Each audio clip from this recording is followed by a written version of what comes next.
उत्तराखंड हरिद्वार में एक धर्म संसद हुआ। क्या हुआ?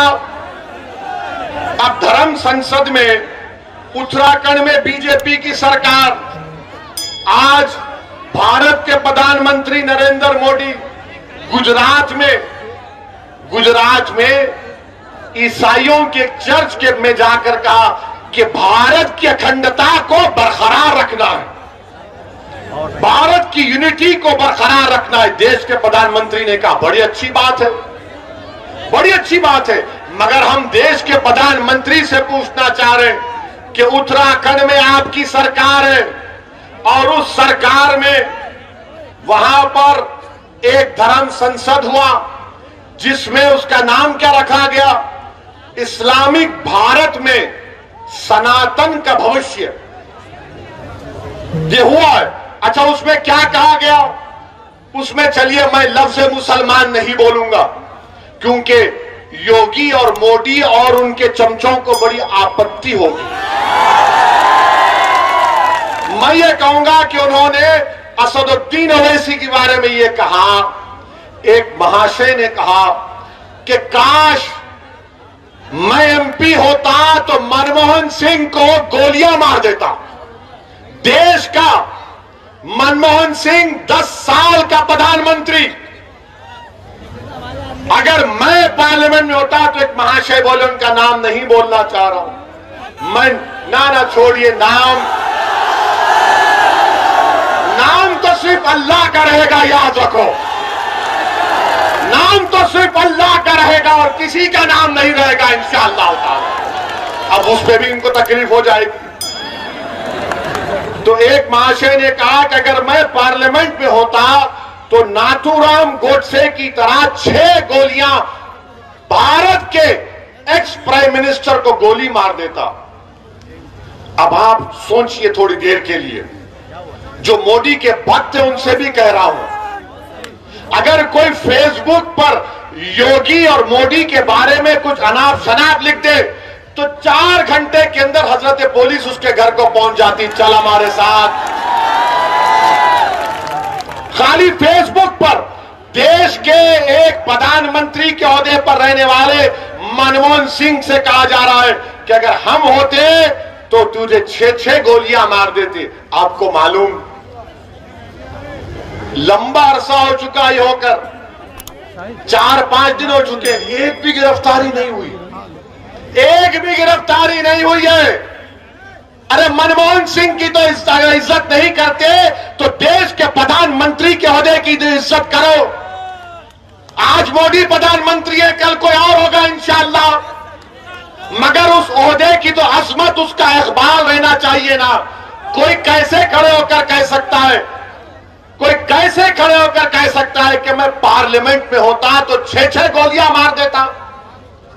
मगर कोई एक्शन उत्तराखंड की बीजेपी की सरकार ने नहीं लिया। एक और महाशय थे, उन्होंने क्या कहा? उत्तराखंड के ईसाइयों को कहा क्रिसमस नहीं मनाना, क्रिसमस मनाओगे तो फिर तुम्हारी खैर नहीं है। अच्छा, एक और महाशय ने कह दिया कि मैं भगवा संविधान दे रहा हूं। अब हम पूछना चाहते हैं मोदी जी से, क्या आप ये भगवा संविधान को लेकर आएंगे या अंबेडकर के बनाए हुए संविधान को बरकरार रखेंगे? संविधान की धज्जियां उड़ाई जा रही हैं। बीजेपी, नरेंद्र मोदी सन्नाटे में है। और फिर एक और मैडम ने कहा, वन मैडम हैज सेड, क्या कहा मैडम ने? मुझे 100 सिपाही चाहिए जो 20 लाख ओवैसी की तरह लोगों को मार दे। भाषण में कहा, कमरे में नहीं, भाषण में कहा, और कहा कि भारत का संविधान गलत है और भारत के लोगों को नाथूराम गोडसे की पूजा करनी चाहिए। क्या करनी चाहिए? पूजा करनी चाहिए। वो गांधी का कातिल हरामी गोडसे की पूजा करेंगे। इस आजाद हिंदुस्तान का अगर सबसे पहला टेररिस्ट कोई था, नाथूराम गोडसे था। और मैडम बोल रही है उसकी पूजा करनी चाहिए। अच्छा, एक और महाशय बोले, क्या बोले कि आप वो अपील कर रहे हैं, अपने हिंदू भाइयों से कह रहे हैं, मुझे यकीन है कि हिंदू भाई उसका नहीं मानेंगे, कह रहे हैं कि हथियार उठा लो ताकि 2029 में कोई मुसलमान प्रधानमंत्री ना बन जाए। और फिर वही एक और साहब कह रहे हैं कि जिस तरह म्यांमार में रोहिंग्या मुसलमानों को उनके मुल्क से निकाल दिया गया, उसी तरह मुसलमानों से उस तरह का हशर करना चाहिए। कोई मुकदमा नहीं, कोई गिरफ्तारी नहीं। और फिर एक और महाशय ये कह रहे कि शस्त्र रखो, तलवार रखो और जंग तलवार के जोर पर जीती जाएगी। और फिर एक और महाशय ने कहा कि मुसलमानों के गांव को खाली कर दो। और एक और महाशय ने कहा कि जब तुम हमारी इस धर्म संसद से जाओगे तो ये इरादा करके जाओ कि किसी को नहीं छोड़ा जाएगा, रोहिंग्या मुसलमानों की तरह भारत के मुसलमानों का हशर कर दिया जाएगा।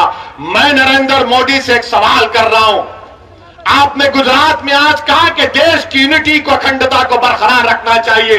बताओ, देश के प्रधानमंत्री आप मेरे भी प्रधानमंत्री हैं, आप देश के प्रधानमंत्री हैं, आपने भारत के संविधान पर हल्फ लेकर भारत के तमाम नागरिकों की हिफाजत का जिम्मा आपने लिया है। बताओ क्या आप इनकी बातों से मुत्तफिक है? अगर नहीं है तो फिर ये खुले क्यों घूम रहे हैं? और बाबा ये बताओ, ठोक दो, क्या करोगे तुम अब?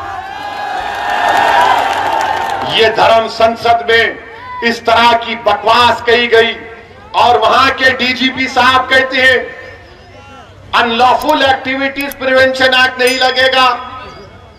डीजीपी साहब, हमको भी थोड़ा कानून आता है, आपकी तरह नहीं आता होगा, मगर भारत का कानून यह है कि जब भारत की आर्मी से कह रहे हैं लोग मुसलमानों को मार दो, तो क्या आप 121A का दफा नहीं लगा सकते?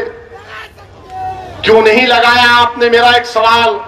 और फिर आप 124A लग सकता है, धमकी 503 लग सकता है, आर्म्स एक्ट लग सकता है, और फिर आप सेक्शन 108 अबेटमेंट लग सकता है। और अगर यूएपीए नहीं लग सकता तो झूठ, यूएपीए में आप इन तमाम ऑर्गेनाइजेशन को बैन करो इनको, जो मनमोहन सिंह को मारने की धमकी दे रहे हैं, जो मुसलमानों को, भारत के मुसलमानों को, रोहिंग्या मुसलमानों का हाल करना चाहते। कुछ एक्शन बीजेपी नहीं लेगी। ये इस तरह की बातें ये लोग कर रहे हैं। और बीजेपी के लोग ओवैसी की 45 सेकंड की तकरीर पे पेट में दर्द हो जाता है।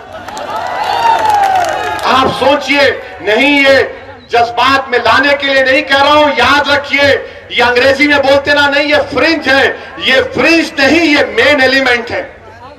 जो बीजेपी इनकी सरपरस्ती कर रही है, बीजेपी इनकी तायीद कर रही है, संघ परिवार इनकी सरपरस्ती कर रही है, और इस तरह के बुरे ख्यालात इनके।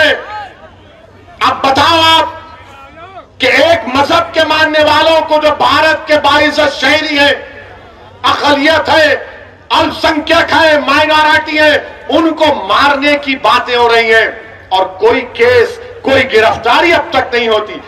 अच्छा, अब सवाल यह पैदा होता है कि क्या अखिलेश यादव की पार्टी ने इनके खिलाफ कंप्लेन की? उत्तराखंड में भी समाजवादी है, कांग्रेस इलेक्शन लड़ने जा रही है, क्या कांग्रेस ने कंप्लेन दी? किसने दी? मजलिस इत्तेहादुल मुस्लिमीन के डॉक्टर नैयर कासमी ने जाकर कंप्लेन दी। क्यों कंप्लेन नहीं दी समाजवादी और कांग्रेस ने? तो बोलेंगे वो वोट नहीं मिलेगा हमको, वो वोट नहीं मिलेगा हमको। अरे तुम वोट की क्यों बात कर रहे? देश को बचाओ। जब देश बचेगा तो जमहूरियत रहेगी। ये देश में अनार्की पैदा करना चाह रहे, मगर समाजवादी कुछ नहीं बोलेगी, कांग्रेस कुछ नहीं बोलेगी, और क्या बोलेगी? ये ओवैसी का भड़काऊ भाषण होता है। ये भड़काऊ भाषण देता है। मैं एक एक लफ्ज को सच्चाई के साथ बयान कर